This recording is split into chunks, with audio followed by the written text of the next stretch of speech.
Suppose you were a scholar in the Eastern Han Dynasty. If you wanted to become an official, what would you do? You were probably from a local county, had read some books, and knew that being recommended as a filial and incorruptible person was the main way for ordinary people to advance. But there were no standard answers for filial piety and incorruptibility. They depended on the reputation in the countryside and the prefect's impression of you. Thus, your daily life became a long performance. You were extremely respectful to your parents, generously helped your neighbors, and even stayed by your parents' graves for 3 years after their death.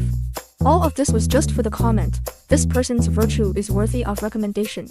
If you were fortunate enough to be recommended as a filial and incorruptible person, congratulations! You could go to Luoyang and take the exam at the Shangshu Tai Imperial Secretariat. The exam wasn't difficult, but your future was already determined from the moment you were recommended. Did your family have connections? Was the prefect willing to recommend you? Without comments from famous scholars or family relationships, you would probably start as a Wang official court gentleman, standing guard in the palace, learning etiquette, and waiting for an opportunity to be assigned to a local post. And this step might take several years. Finally, one day, you were appointed as the magistrate of a county. Your monthly salary was 80 hu, which is equivalent to 1 ton of grain in modern times.